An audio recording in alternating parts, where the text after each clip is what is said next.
அன்பு நேயர்களே, இன்று வெள்ளிக்கிழமை மாலை வரை பலஸ்தீனத்தில் 2 சம்பவங்கள் அரங்கேறியிருக்கின்றது. ஒன்று, ஹமாஸ் வாய் திறந்திருக்கின்றது. அமெரிக்க அதிபர் ட்ரம்ப் அவர்களின் காசாவின் அமைதி திட்டம் 20 அம்ச திட்டம் குறித்து ஹமாஸின் அரசியல் குழுவின் ஒரு உறுப்பினர் வாய் திறந்திருக்கின்றார், ஒரு அறிக்கை கொடுத்திருக்கின்றார். உலகமெல்லாம் அந்த செய்தி இன்று ஒரு பார்க்கப்படும் செய்தியாக மாறி இருக்கின்றது. அடி ஒரு பக்கம், அதாவது அவன்கள் இஸ்ரேல்ல பட கொல்லுவது வேறு செய்தி, அது ஒரு பக்கம். இப்ப கொல்லுவதை கணக்கே எடுக்கிறோம்ல, பாத்தீங்களா?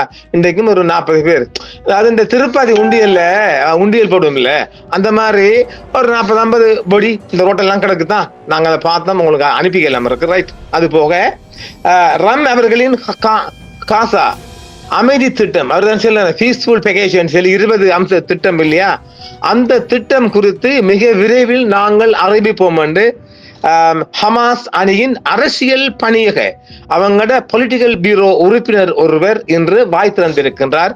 இதுதான் இன்றைக்கு அமெரிக்க செய்தியாக மாறி இருக்கின்றது. மற்றொரு செய்தியாக நர்ஸ் ஒருவர், காதி பெண்மணி ஒருவர் காசாவில் அட்டுழிய படைகளால் அல்லது ஆக்கிரமிப்பு படையின் சிஐடி குழுவால் அவர் கடத்தப்பட்டிருக்கின்றார். அவருடைய ஃபாதர் ஒருவரும், பிரபல டாக்டர் ஒருவரும் ஏற்கனவே ஜூன் மாதம் வாக்கில் கடத்தப்பட்டார். அதே போன்று இப்பொழுது மகளும் கடத்தப்பட்டிருக்கின்றார். இந்த 2 செய்திதான் இன்று பலஸ்தீனத்தில் மிகப்பெரிய செய்தியாக உலக பரப்பில் மிக அதிக கவனத்தை ஈர்த்திருக்கின்றது. வைத்திய சேவையில் உள்ளவர்களை அழிப்பதும் கடத்துவதும் கண்டிக்கத்தக்கது என்று உலக பரப்பில் அதற்கும் ஒரு கண்டனம் தெரிவித்து வருகிறது. ஆனால் பாருங்கள், 2-3 தினங்களுக்கு முன்பெல்லாம் ஒரு சில யூடியூபர்ஸ் ஹமாஸ் சாகும் வரைக்கும் போராட போறாங்க, அழிய போறாங்க அப்படின்னு, என்னடா உங்களோட அந்த மனங்களை மாத்துங்கடா. எங்கேயுமே ஹமாஸ் போராடம்னு சொல்லவே இல்லை. நான் சொல்லிருக்கிற இடத்துல இது அநேகமாக இந்த சமாதானம் வருவதற்கான அதிக வாய்ப்பு இருக்குண்டு. நீங்க அதை கொஞ்சம் மீண்டும் ரிமைண்ட் பண்ணி பாருங்க. அநேகமாக இந்த சமாதானம் ரம்ஸ் என்ன கொண்டு வந்தாலும் மக்களின் நலன் கருதி இந்த சமாதானம் வருவதற்கான மிக அதிகமான வாய்ப்பு இருப்பதாக நான் சொல்லியிருந்தேன். அதை நான் இப்பொழுதும் உங்களுக்கு அதை நினைவூட்டுகின்றேன். அந்த நிலைப்பாட்டை விட்டு இவன்கள் என்னென்றால் ஆளாளுக்கு அவர்கள் இஷ்டப்படி அவங்கள வார்த்தைகளை போட்டுன்னு சொல்றாங்க. ஹமாஸ் கடைசி வரை போராட போகுதாம், அழிய போகுதாம், சாக போகுதாம், போராடுறான். ஏன்றா நீங்க உங்களோட மனசை கொஞ்சம் மாத்துங்கடா. அவன் அழிஞ்சுதான் ஆகணுமா? இல்லையே, அதுக்கும் வழி இருக்கே, பார்ப்போம். ரம்ஸின்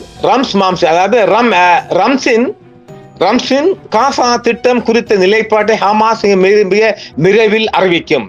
ரம்ஸின் காசா திட்டம் குறித்து தனது நிலைப்பாட்டை ஹமாஸ் அதிகாரி முகமது நஸ்ரல் விரைவில் அறிவிக்கும் என்றும், எந்த ஒரு பதிலும் பலஸ்தீன உரிமைகளை விட்டுக் கொடுக்காமல் இனப்படுகொலையை நிறுத்துவதற்கு முன்னுரிமை அளிக்கும் என்றும் வலியுறுத்தி இருக்கின்றார். நல்லா பார்த்துக்கொள்ளுங்க, என்ன பாத்துங்க. இன அழிப்பை நிறுத்துவதற்கு முன்னுரிமை அளிக்கும். இதை தான் நீங்க எடுத்துக்கொள்ளுங்க. ஆக ஒரு சமாதானம் வருவதற்கான நிலைப்பாடு ஒன்று இருப்பதாக இருக்கிறது. எல்லா பக்கங்களும் விரைவிக்க ஒரு தகட்டும். பலஸ்தீன எதிர்ப்பு இயக்கமான ஹமாஸின் அரசியல் பணியகத்தின் உறுப்பினரான முகமது நஸ்ரல் வெள்ளிக்கிழமையான இன்று அமெரிக்க திட்டம் குறித்து தனது நிலைப்பாட்டை மிக விரைவில் அறிவிக்கும் என்றும் கூறியிருக்கின்றார். காசா பகுதியில் போர் மற்றும் இனப்படுகொலையை நிறுத்துவதை நோக்கமாக கொண்ட ஒரு புரிதலை பின்தொடர்வதால் ஹமாஸின் தீவிரத்தை அவர் வலியுறுத்தியிருக்கின்றார். ஹமாஸின் பதில் தாமதமாகாது என்றும் நஸ்ரல் விளக்கி இருக்கின்றார். இது பலஸ்தீன மக்களின் நலன்கள், அடிப்படை மற்றும் மூலோபாய கொள்கைகள் மற்றும் அரசியல் பரிசீலனைகளை கணக்கில் எடுத்துக்கொள்ளும் என்பதை வலியுறுத்தி இருக்கின்றார். இயக்கம் இனப்படுகொலை தொடர இனியும் அனுமதிக்காது என்றும் அவர் அடிக்கோடிட்டு காட்டியிருக்கின்றார். நீலிசம் என்ற குற்றச்சாட்டுகளை நிராகரித்த நஸ்ரல், ஹமாஸ் காலத்தின் வாள் போல பயன்படுத்தப்படும் அச்சுறுத்தல்கள், கட்டளைகள் மற்றும் அழுத்தங்களின் தர்க்கத்தை ஏற்கவில்லை என்றும் அவர் கூறியிருக்கின்றார். காலம் ரத்தம் போன்றது என்ற கொள்கையில் ஹமாஸின் புரிதலுக்கான உறுதிப்பாடு அடித்தளமாக உள்ளது என்றும் அவர் மீண்டும் வலியுறுத்தி இருக்கின்றார். படுகொலைகள் மற்றும் இனப்படுகொலைகள் 3ஆம் ஆண்டின் நுழைவிற்கு முன்பு அவற்றை நிறுத்த வேண்டும் என்ற அதன் விருப்பத்தை வலியுறுத்துகின்றனர். அதாவது 2 ஆண்டுகளை கடந்தும் இந்த யுத்தம் நிகழ்ந்து கொண்டிருக்கின்றது. இனியும் நாங்கள் 3ஆம் ஆண்டுக்குள் காலடி எடுக்கப்பட மாட்டோம் என்றும் நஸ்ரல் அவர்கள் ஒரு சூசகமாக தெரிவித்திருக்கின்றார். திங்கட்கிழமை மாலை கடந்த வெள்ளிக்கிழமையில 5 நாட்களுக்கு முன்பாக மாலை அமெரிக்க ஜனாதிபதி டொனால்ட் டிரம்பின் கூறப்பட்ட திட்டத்தை ஹமாஸ் பெற்றுள்ளதாக நஸ்ஸல் உறுதிப்படுத்தினார். அதன் பல எச்சரிக்கைகளை குறிப்பிட்டு காசாவில் இனப்படுகொலையை நிறுத்த அனுமதிக்கும் சாம்பல் பகுதிகளை இயக்கம் ஆராய்ந்து வருவதாகவும் அவர் கூறியிருக்கின்றார். இந்த தியாகங்கள் அனைத்திற்கும் பிறகு பலஸ்தீன மக்களின் உரிமைகளை விட்டுக் கொடுப்பதாக இருக்க முடியாது என்று அவர் கூறினார். பலஸ்தீன நலன்களுக்கு சேவை செய்யும் கருத்துக்களை எழுப்பும் உரிமையை ஹமாஸ் தக்க வைத்துக் கொண்டுள்ளது என்றும் மற்றும் உரையாடல் மற்றும் விவாதத்தின் தர்க்கத்தை ஏற்றுக்கொள்கிறது என்றும் தெரிவித்திருக்கின்றார். அதை நாமும் சொன்னோம் இல்லையா, இவ்வளவு தூரம் இவ்வளவு உயிர் நரபலி கொடுத்தும் ஒரு இறுக்கமான திடமான இறுதியான பேச்சுவார்த்தை ஒன்றைத்தான் அது செய்யும் என்று நாம் சொல்லி இருக்கின்றோம். ஏனெனில் ரம்ஸ்மாமு மிரட்டுவது போன்று ஹமாஸ் உடனடியாக அந்த மாதிரி ஒரு பேச்சுவார்த்தைகள் வராது. மக்களின் பாதுகாப்பு புலிகள் போன்று அங்கேயும் புலிகளும் மக்களின் நலன் கருதி பலவிதமான பேச்சுவார்த்தைகளை செய்தார்கள். அதே போன்றுதான் காசாவிலும் மக்கள் நலன் கருதித்தான் அந்த பேச்சுவார்த்தைக்கு அவர்கள் உடன்பட போகின்றார்கள் என்று நான் சொல்லுகிறேன். சொந்த கருத்தாக திட்டத்தை பெற்ற 2வது நாளில் ஹமாஸ் உள் மற்றும் வெளிப்புற ஆலோசனைகளை தொடங்கியது. நாம் ஏற்கனவே சொல்லியிருக்கீங்களே, என்ன அவங்களுக்கு ஒரு ஒரு ஒரு ஒரு வெளிப்புற ஒரு ஒரு ஒரு ஒரு பிரஷர் வரலாம், ஒரு அழுத்தம் வரலாம் என்று அந்த மாதிரி கட்டார் தான் தொடர்ந்து ஒரு பேச்சுவார்த்தை ஈடுபட்டு வருவதாக அமெரிக்க ஊடகம் ஒன்று தெரிவித்திருக்கின்றது. மேலும் இந்த திட்டம் தொடர்பாக மத்தியஸ்தர்கள் மற்றும் அரபு மற்றும் இஸ்லாமிய கட்சிகளுடன் தொடர்பு கொண்டுள்ளதாகவும் அவர் வெளிப்படுத்தி இருக்கின்றார். வியாழக்கிழமை நேற்று ஜனாதிபதி ட்ரம்ப் தனது காசா திட்டத்துக்கு ஹமாஸின் பதிலுக்காக காத்திருப்பதாக வெள்ளை மாளிகை கூறியிருக்கின்றது. இந்த திட்டம் ஏற்றுக்கொள்ளத்தக்கது என்று வெள்ளை மாளிகை அதிகாரி ஒருவர் ஃபாக்ஸ் நியூஸுடன் கூறியிருந்தார் இல்லையா, அதை நாம் ஏற்கனவே சொல்லியிருந்தோம் இல்லை, அதைத்தான் மீண்டும் சொல்றார். மேலும் ஹமாஸ் அதை ஏற்றுக்கொள்ளும் என்று நாங்கள் எதிர்பார்க்கிறோம். அவங்களோட ஹோப் தானே, அமெரிக்காட விருப்பத்தை தான் அவங்க சொல்லாங்க ஒழிய ஹமாஸ் இன்னும் அவங்க தொடர்ந்து ஆலோசனை பெற்று வருகின்றார்கள் பல பக்கத்தில் இருந்தும். ஏனெனில் அவர்கள் ஐசிசி பிரபல வக்கீல்கள், அதாவது காசாவை பிரதிநிதிப்படுத்தும் ஐசிசி என்னது இந்த இன்டர்நேஷனல் கிரிமினல் கோர்ட் வக்கீல்மாரிடம் பேசி வருகின்றார்கள். உலகத்தின் பிரபல வக்கீல்மாரிடம் பேசி வருகின்றார்கள். அந்த பிற்பாடான் அவர்கள் முடிவு சொல்லப்படும் என்றும் சொல்லப்படுகிறது. மேலும் ஹமாஸ் அதை ஏற்றுக்கொள்ளும் என்று நாங்கள் எதிர்பார்க்கின்றோம் என்று அமெரிக்கா சொல்லுகின்றது. இதனால் நாங்கள் மிகவும் அமைதியாக மத்திய கிழக்கை நோக்கி முன்னேற முடியும் என்றும் ட்ரம்ப் அவர்கள் கூறியிருக்கின்றார்கள். செப்டம்பர் 29 அன்று வெள்ளை மாளிகை இந்த திட்டத்தை வெளியிட்டது காசா பகுதியில் உடனடி போர் நிறுத்தம் ஒன்றை ஏற்படுத்தவும், அதை தொடர்ந்து காசாவில் அரசியல் மற்றும் பாதுகாப்பு நிலைமையை மறுசீரமைக்கவும் விரிவான திட்டத்தை செயல்படுத்தவும் இது அழைப்பு விடுக்கிறது. இந்த திட்டம் காசாவை ஆயுதமற்ற மண்டலமாக மாற்ற முயல்கிறது மற்றும் ஜனாதிபதி ட்ரம்பின் நேரடி மேற்பார்வையின் கீழ் சர்வதேச மற்றும் பிராந்திய உத்தரவாதங்களுடன் ஒரு இடைக்கால நிர்வாக பொறிமுறையை கற்பனை செய்கிறது. ட்ரம்ப் தலைமையிலான ஒரு சர்வதேச அமைப்பு செயல்படுத்தலை கண்காணிக்க, அதாவது ஒரு இன்டீரியன் கவர்மெண்ட் கொண்டு வர போறாங்க. அதாவது யாரு எல்லாம் இந்த பொம்மைகளை கொண்டு, அதாவது டோனி பிளேயர் முன்னாள் பிரித்தானிய பிரதமர் டோனி பிளேயர் தலைமையிலே இன்டீரியன் கவர்மெண்டா விட்டு கொடுப்பானா?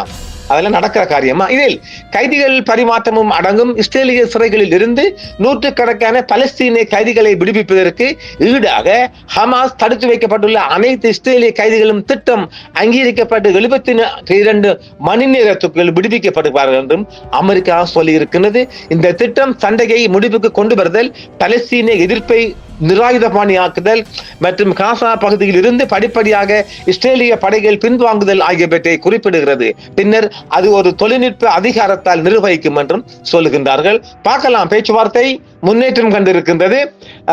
உலகத்தின் பல, அதாவது ஹமாஸுக்கு நெருக்கமான அணிகளால் கொஞ்சம் அது ரீகன்ஸ்ட்ரக்ட் பண்ணப்பட்டு வருகின்றது. அநேகமாக அது ஒரு பேச்சுவார்த்தைக்கு வருவதற்கான மிக அதிகமான நிலைப்பாடு இருக்கின்றது. அதை விட்டு யூடியூபர்ஸ்கள் சாகும் வரையும் போராடி அழியப்புறம் எங்கேயுமே ஹமாஸ் சொல்லல, இவனுங்களாக கற்பனை பண்ணிக்கொண்டு சொல்றானுங்கள் பன்னாடைகள். சரி, இப்பொழுது அடுத்த ஒரு செய்திக்கு நம்ம 2ஆம் செய்திக்கு வருகின்றோம். இஸ்ரேலிய சிறப்பு படையினரால் காசா நர்ஸ் கடத்தப்பட்டிருக்கின்றார். கடுமையான மீறல்கள் குறித்து அமைச்சகம், அதாவது பலஸ்தீன அமைச்சகம் எச்சரிக்கிறது. கான் யூனிஸில் இஸ்ரேலிய ரகசிய படைகளால் செவிலியர் தஸ்னீம் மர்வான் அல் ஹாம்ஸ் கடத்தப்பட்டது. அதாவது நர்ஸ் பேரு நேசம்மா, அப்படி போட்டோ தாரம் பாருங்க. தஸ்னீம் மர்வான் அல் ஹாம்ஸ் கடத்தப்பட்டதை காசா சுகாதார அமைச்சகம் கண்டித்துள்ளது. சுகாதார பணியாளர்கள் மற்றும் நிறுவனங்களுக்கு எதிரான மீறல்கள் அதிகரிக்கும் என்றும் எச்சரிக்கப்பட்டிருக்கின்றது. கான் யூனிஸில் உள்ள ஒரு மருத்துவ மையத்தில் வேலைக்கு சென்று கொண்டிருந்த போது இஸ்ரேலிய சிறப்பு சிஐடிகளால் செவிலியர் தஸ்னீம் மர்வான் அல் ஹாம்ஸ் கடத்தப்பட்டதை காசா சுகாதார அமைச்சகம் வெள்ளிக்கிழமையாக இன்று ஊர்ஜிதப்படுத்தி கண்டனம் தெரிவித்திருக்கிறது கண்டித்துள்ளது. சிவில் உடையில் மாறுபடம் விட்ட இஸ்ரேலிய ஆக்கிரமிப்பு படைகள் தெற்கு கான் யூனிஸில் தனது கடமைகளை செய்ய சென்ற போது தஸ்னீமை தடுத்து நிறுத்தி இந்த கைது சர்வதேச சட்டத்தின் அப்பட்டமான மீறல் என்றும் பலஸ்தீனிய அமைச்சகம் தெரிவித்திருக்கிறது. அவன் எவ்வளவெல்லாம் மீறான் கேட்க போறான். மேலும் இஸ்ரேலிய ஆக்கிரமிப்பு அவரது பாதுகாப்பிற்கு முழு பொறுப்பையும் கொண்டுள்ளது என்பதையும் மீண்டும் வலியுறுத்தி இருக்கின்றது. அவன் என்ன பொறுப்பு? அவங்களோட ஃபாதரே இல்லை. அவரது நல்வாழ்வுக்கு நாங்கள் ஆக்கிரமிப்பை முழுமையாக பொறுப்பேற்கிறோம். அவரது பாதுகாப்பை வெளியிட வேண்டும் என்று கோருகிறோம். மேலும் இந்த மீறல்களை தடுத்து நிறுத்தி சுகாதார பணியாளர்கள் மற்றும் அவர்களது குடும்பங்களை பாதுகாக்க சர்வதேச சமூகம் அவசரமாக தலையிட வேண்டும் என்றும் நாங்கள் கேட்டுக்கொள்கிறோம் என்று பலஸ்தீனிய அமைச்சரகம் தனது அதிகாரப்பூர்வ அறிக்கையில் தெரிவித்திருக்கின்றது.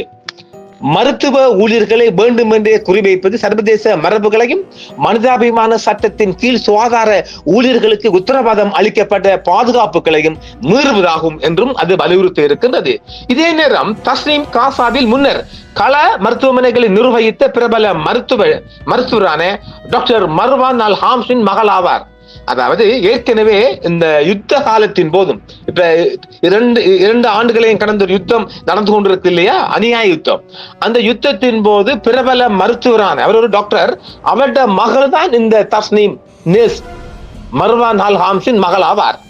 ஜூலை மாதம் காசாவில் நடந்த ஒரு நடவடிக்கையின் போது இஸ்ரேலிய ரகசிய படையால் அவரும் இதே போன்று கடத்தப்பட்டிருந்தார். இவர் இப்பொழுது அவர் எங்கு இருக்கின்றார், என்ன ஆனார் என்றே தெரியவில்லை.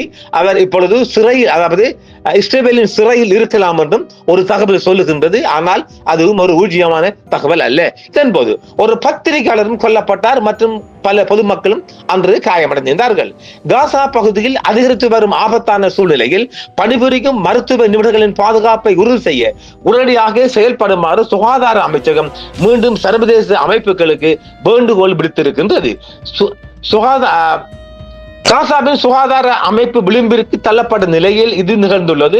அக்டோபர் 2023 இஸ்ரேலிய குண்டுவெடிப்பில் 1,67,000க்கும் மேற்பட்ட பலஸ்தீனிகள் காயமடைந்துள்ளனர்.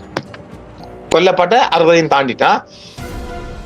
கடுமையான தீக்காயங்கள், உடல் உறுப்புகள் துண்டிக்கப்பட்டவை, குண்டுபிடிப்பு காயங்கள் மற்றும் எலும்பு முறிவுகளால் பாதிக்கப்பட்ட நோயாளிகளால் மருத்துவமனைகள் நிரம்பி வழிகின்றன. மயக்க மருந்து மற்றும் வலி நிவாரண மருந்துகள் ஆபத்தான அளவில் குறைவாக இருப்பதால் மருத்துவர்கள் பெரும்பாலும் மிக அடிப்படையான மருந்துகளை கூட ரேஷன் செய்ய வேண்டிய கட்டாயத்தில் உள்ளனர். இந்த ஆண்டு காசாவிற்கு உலக சுகாதார அமைப்பின் மருத்துவ பணிகளில் பாதிக்கு மேற்பட்டவை மருந்துகள் மற்றும் எரிபொருள் விநியோகம், பணியாளர்கள் அனுப்புதல் மற்றும் நோயாளிகளை வெளியேற்றுதல் தடுக்கப்பட்டன, தாமதப்படுத்தப்பட்டன அல்லது ரத்து செய்யப்பட்டன என்று புலனாய்வு இதழியல் பணியகம் தெரிவித்திருக்கின்றது. இந்த நேரத்தில் இஸ்ரேலிய தாக்குதல்கள் மருத்துவமனைகள் மற்றும் மருத்துவ கிடங்குகளை சேதப்படுத்திக் உள்ளன. அதே நேரத்தில் இன்றும் முக்கிய மருந்து பொருட்கள் ஏற்றிச் செல்லும் சர்வதேச வாகனங்கள் நீண்ட தாமதங்களை எதிர்கொண்டுள்ளன அல்லது எல்லைகளில் திருப்பி அனுப்பப்படுகின்ற என்ற குற்றச்சாட்டும் இருக்கின்றது. ஆக இன்றும் வெள்ளிக்கிழமையும் அங்கு சேதம் அதிகரித்திருக்கின்றது. அங்கும் இன்றைய திருப்பதி இன்றைய நரபலியின் எண்ணிக்கை ஒரு 40க்கும் அதிகமாக இருக்கும் என்றும் சொல்லப்படுகின்றது. அந்த செய்திகள் தற்பொழுது வந்து வண்ணம் இருக்கின்றது. இந்த செய்தியை நாங்கள் அவசரமாக உங்களுக்கு தந்திருக்கின்றோம். நன்றி நேர்களே. என்றும் உங்களுடன் சன்ரைஸ் இந்தியா டிவி சப்ஸ்கிரைப் பண்ணுங்கள், பெல் பட்டனையும் கிளிக் செய்யுங்கள். உங்கள் ஆதரவே எங்கள் சேவை. ஆதரவு தாருங்கள், அரவணைப்போம். மறக்காம சர்ப்ரைஸ் பண்ணுங்க. தேங்க்யூ.